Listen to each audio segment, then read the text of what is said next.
Hello বন্ধুরা, তোমরা সকলে কেমন আছো? আশা করি সকলেই খুব ভালো আছো। তোমাদের সকলকে নিপাস ডেলি লাইফে অনেক অনেক স্বাগত। আজ রবিবার আর এখন সকাল 7:30 বাজে। আমি ওদিকের ঘর দৌড় ঝাড় দিয়ে প্রথমেই চলে এসেছি বাগানে গাছগুলোতে জল দিতে। এখন তো টানের দিন আসছে, এখন আমাকে 2-3 দিন বাদে বাদে গাছে জল দিতেই হবে। তাই জন্য আমি আগে থেকেই ঠিক করে রাখি, যেদিন বাগানের গাছে জল দেবো সেদিন টবের গাছে দেবো না, আর যেদিন টবের গাছে জল দেবো সেদিন বাগানের গাছে দেবো না। আর এদিকে দেখো কত বড় দুটো জবা ফুটেছে। এই জবার একটা না মা কালীর ঘটে দিলে ঘরটা পুরো ভরে যাবে বলো।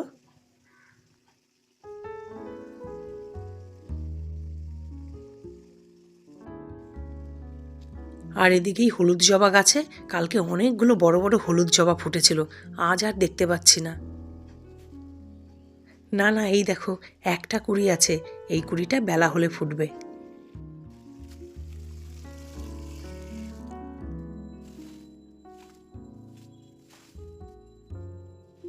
একটু ঠান্ডা কমতেই না গাছে অনেক কচি কচি পাতা গজাচ্ছে। এই দেখো এখানে দুটো ঝুমকো জবা ফুটেছে পিঙ্ক কালারের। এই জবা গাছগুলোতে শীতের 2-3 মাস একটা পাতাও থাকে না, পুরো ন্যাড়া হয়ে যায়। আর দেখো এখন কত কচি কচি পাতা গজাচ্ছে। এদিকে লাল জবাও ফুটতে শুরু করেছে। আর কিছুদিনের অপেক্ষা, তারপর বাগানটা পুরো পরিষ্কার হয়ে যাবে। এই ফুলটা দেখো কি সুন্দর, মাইকের মতন এরকম ঝুলে থাকে, সারা বছর ফোটে। আর গরমকালে জানো তো গোটা গাছটা একদম নীল হয়ে থাকে। এই গাছটা বহু বছর আগে বাড়ির সামনে থেকে কিনেছিলাম 12 টাকা দিয়ে। এই গাছটা এইটুকু ছিল না জানো তো, বিশাল বড় গাছ ছিল। একবার গাছের গোড়ায় পোকা লেগে গেছিল মাটিতে, তারপর গাছটা শুকিয়েই গেছিল, কিন্তু জল দিতে দিতে দিতে দিতে ওইটুকুটা বেঁচে আছে। মেয়ে এসেছে মন্দিরে পুজো দিতে, ওর পুজো দেওয়া হয়ে গেছে। কটা দিন ধরে ওই মন্দিরে পুজো দিচ্ছে। ওকে পুজোর প্রসাদগুলো বললাম খেয়ে নে। আমি আজকে সকালে খাচ্ছি মুড়ি আর তার সঙ্গে ঘন ঘন দুধের চা। আমার না এরকম ঘন দুধের চায়ের সঙ্গে মুড়ি খেতে খুব ভাল লাগে। আমরা ছোটোবেলায় চা খুব কম খেতাম, কিন্তু যখন খেতাম মুড়ি দিয়েই খেতাম, কারণ মুড়িটা আমাদের ঘরে সব সময় থাকতো। মা কাকিমারা মুড়ি ভাজতো তো ঘরে। আর এখন শারিকার আমি কিছু নিয়ে গল্প করছিলাম, পাশাপাশি থাকলে যা হয়। এই জামা কাপড়গুলো মায়ের, কালকে কেচেছিলাম। কাল তো হিলটপ ঘুরতে চলে গেছিলাম, আর এসে আর সময় পাইনি, তাই আর গুছানো হয়নি। আজকে গুছিয়ে রাখছি।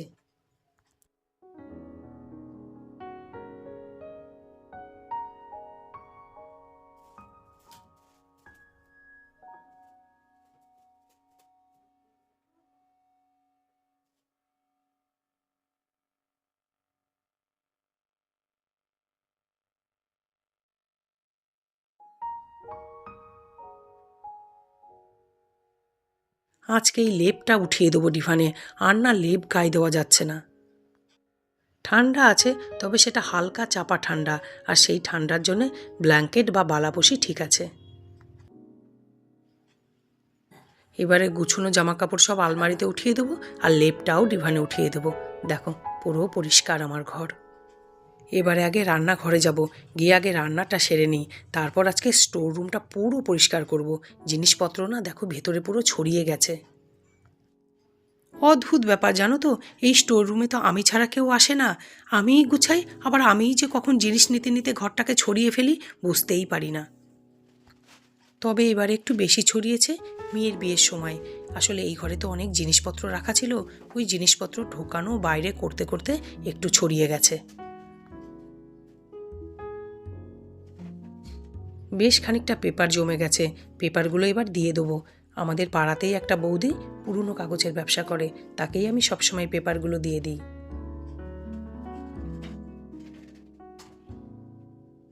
এই স্টোর রুমটা না খুব কাজের, দেখো কত কিছু গুছিয়ে রেখে দিয়েছি এখানে, নইলে এগুলো কোথায় ঘরে রাখতাম বলো।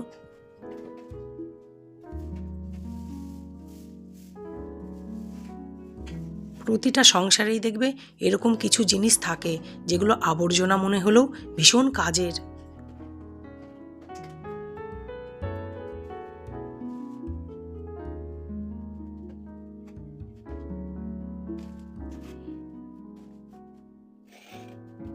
আমার স্বাদের উনুন যত্ন করে রেখে দিই, এখন কাঠ নেই তো তাই রান্না করতে পারছি না, আবার কাঠ জোগাড় করি তখন আবার রান্না করব।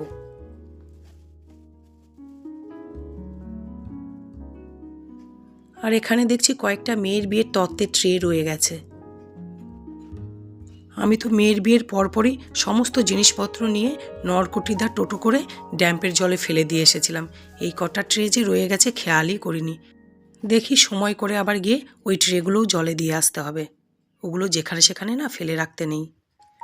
আর এই হাঁড়িটা দেখছো, হাঁড়িটা না মেয়ের বিয়ের সময় মিষ্টির হাঁড়ি।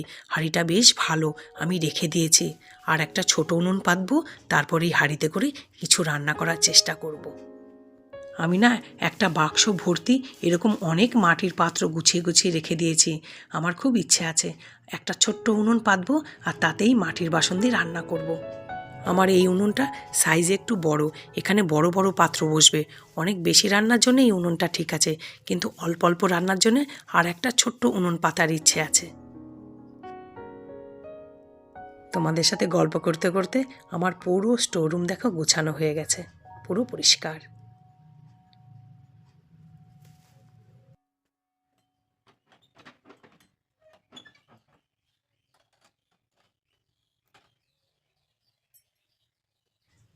শাশুড়িমাকে আমি আগেই খাইয়ে নিয়েছিলাম, কারণ আমি জানি স্টোররুম পরিষ্কার করতে এলে অনেকটা দেরি হয়ে যাবে।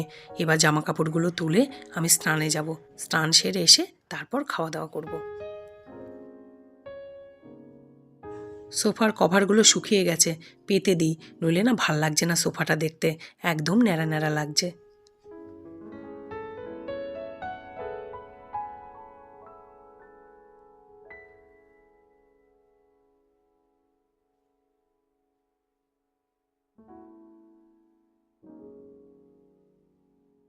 এখন বিকেল 4:45 বাজে। তোমাদের একটা জিনিস দেখাই, দেখো, ওই দেখো বাড়ির পেছনের ঘোষপুকুরটাতে গঙ্গা নেমন্তন্ন করতে যাচ্ছে।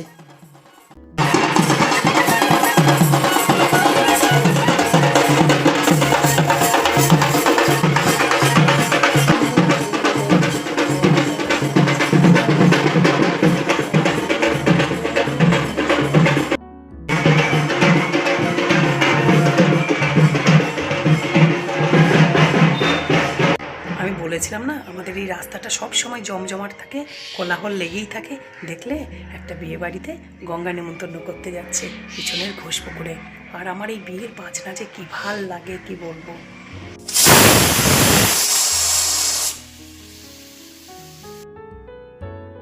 এখন সন্ধে 7টা বাজে, আমি রাতের ডিনারটা বানাতে চলে এলাম। আজ রাতে ভাত খাবো না, আজকে আলুর দম আর সঙ্গে লুচি করব ভাবছি।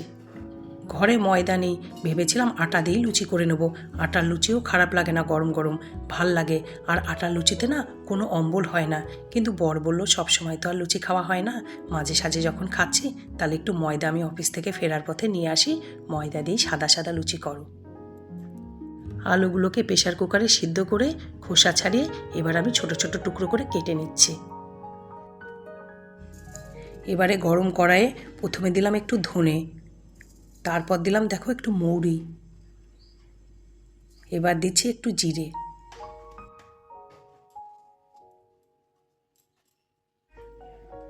তারপর একটা শুকনো লঙ্কা 2 টুকরো করে দিয়ে মশলাগুলোকে একটু ভেজে নিলাম। মশলা ভাজার মধ্যে আমি একটু গোটা গরম মশলাও দিয়েছিলাম, ওই ভিডিওটা না করা হয়নি। এবারে ভাজা মশলাগুলো এই আমার ছোট্ট কিচেন হামানদিস্তাতে গুঁড়ো করে নিলাম। দেখো কি সুন্দর গুঁড়ো হয়ে গেছে। এদিকে আমি সেদ্ধ আলুর সাথে না খানিকটা কড়াইশুঁটিও নিয়ে নিয়েছি। তারপর কড়াইতে সাদা তেল দিলাম প্রথমে,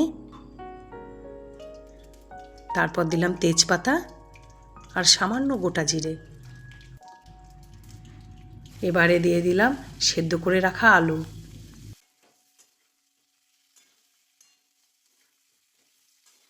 আলুটা একটু নাড়াচাড়া করে তার মধ্যে দিলাম স্বাদ মতো নুন। এবারে কড়াইশুঁটিগুলো দিয়ে ভালো করে নেড়ে নেব। আমার আলু কড়াইশুঁটি ভাজা হয়ে গেছে।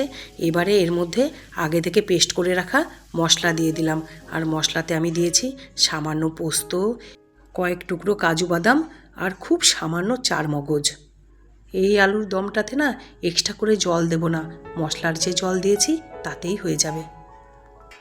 আলু ছাড়ানোর সময় আমি একটা আলু হাত দিয়ে ভেঙে রেখেছিলাম, সেই আলুটাও দিয়ে দিলাম। এতে আলুর দমটা বেশ মাখা মাখা হবে। এবার দিচ্ছি একটু মিষ্টি, মিষ্টিটা একটু বেশি করেই দিচ্ছি। নিরামিষ আলুর দম তো, তার মধ্যে খাবো লুচি দিয়ে, একটু মিষ্টি মিষ্টিই বেশি ভাল লাগবে।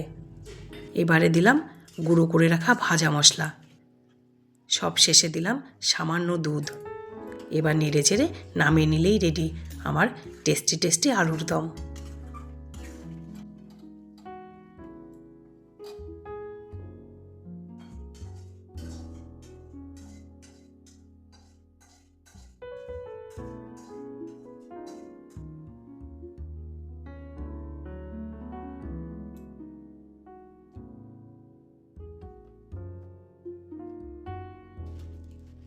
যেই কথা সেই কাজ, বর অফিস থেকে আসার সময় ময়দা নিয়ে এসছে।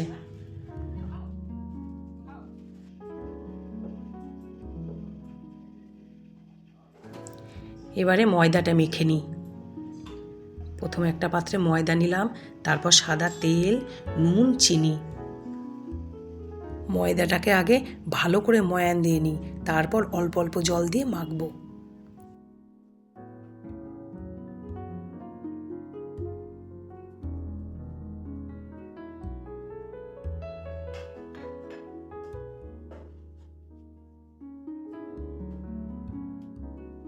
ময়দা মাখতে গিয়ে স্ল্যাবটার উপরে শুকনো ময়দা পড়েছে, আগে জায়গাটাকে পরিষ্কার করে নিই, তারপর লুচি ভাজবো।